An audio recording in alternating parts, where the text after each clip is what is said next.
এই যে যারা পিআর পিআর করছে, পিআর মানে কি একজনকে জিজ্ঞেস করা হয়েছিল কালকে 18 তারিখের যে মিটিংয়ে, অনেকগুলা মৌলবী হাজির হয়েছেন। একজনকে ডেকে সাংবাদিক জিজ্ঞেস করেছে, আচ্ছা ভাই পিআর মানে কি? তো পিআর মানে আমাদের শায়েখ বলছে পিআর 500।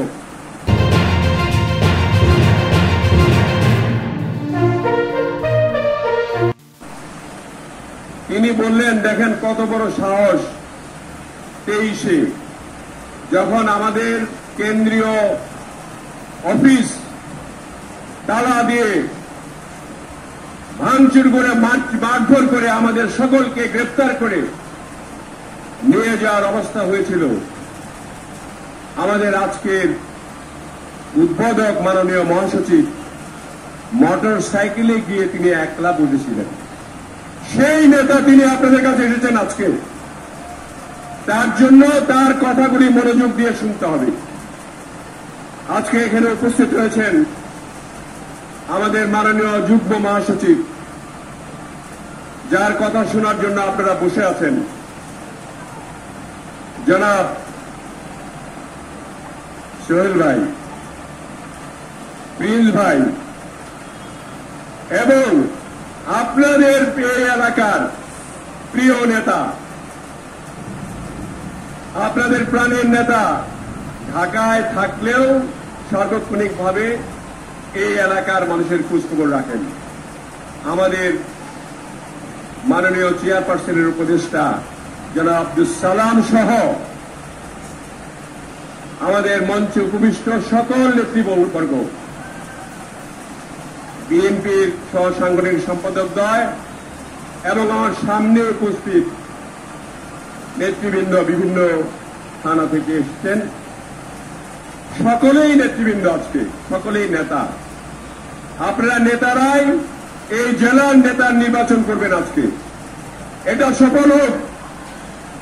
এবং সেখানে আপনারা যাকে মনে করবেন যোগ্য, সে যাতে নির্বাচিত হয়, আমার অনুরোধ এটা। আমার অনুরোধ হলো আপনারা তাকেই ভোট দিবেন যিনি আগামী নির্বাচনী বৈতরণী পার করতে সক্ষম হবে। এবং আমাদের নির্বাচনে অনেক আগে থেকে আমাদের ভারপ্রাপ্ত চেয়ারম্যান জনাব তারেক রহমান তিনি বলে আসছেন, এবারের নির্বাচন কিন্তু অত সহজ নয়, অনেক কঠিন। এই যে যারা পিআর পিআর করছে, পিআর মানে কি একজনকে জিজ্ঞেস করা হয়েছিল কালকে 18 তারিখের যে মিটিংয়ে, অনেকগুলা মৌলবী হাজির হয়েছেন। একজনকে ডেকে সাংবাদিক জিজ্ঞেস করেছে, আচ্ছা ভাই পিআর মানে কি? তো পিআর মানে আমাদের শায়েখ বলছে পিআর 500। তো আমাদের শায়েখ বলছে পিআর 500। পিআর 500 কি? মানে পিআর তারাই বুঝে না, আবার পিআর পিআর নিয়ে তারা নির্বাচনকে একটা বানচাল করার চেষ্টায় আছে। আমি বলছি এই পিআর হবে না, পিআর হবে না। বাংলাদেশে প্রার্থীর যোগ্যতা অনুযায়ী নির্বাচিত হয়ে বাংলাদেশ জাতীয়তাবাদী দল ইনশাল্লাহ ক্ষমতায় আসবে। কাজেই পিআর পিআর করে কোনো লাভ নাই। ফেব্রুয়ারির 12 তারিখে নির্বাচন হবে অথবা 7 তারিখে নির্বাচন হবে, ফেব্রুয়ারির মধ্যেই নির্বাচন হবে। এবং এই নির্বাচনের প্রয়োজন মধ্যে আমাদের সকলকে ঐক্যবদ্ধভাবে, শৃঙ্খলাবদ্ধভাবে সবকিছু বিলীন করে আমাদের এই জাতীয় শক্তিকে আমাদের এই বাংলাদেশের জনগণের জন্য ক্ষমতায় বা সরকারে বসাতে হবে। এবং তাহলেই আমাদের জিয়ার আদর্শ এবং জনাব তারেক রহমানের যে আশা আকাঙ্ক্ষা বাংলাদেশ নিয়ে, সেগুলি আমাদের বাস্তবায়ন হবে।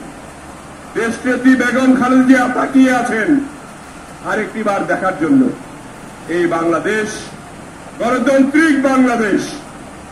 আমার মনে আছে 23 তারিখে 23-এর 26শে অক্টোবর আমার দায়িত্ব ছিল এই জেলার নেতৃবৃন্দের সঙ্গে আলোচনা করে 27শে অক্টোবরে আমরা যাব সেই আমাদের এই অনুষ্ঠানে, যেটা বিশাল মহাসমাবেশ ছিল, যে সমাবেশে শেষ পর্যন্ত 2 পাশ থেকে টেয়ার শেলে করে ছত্রভঙ্গ করে দিয়ে ভঙ্গ করা হলো।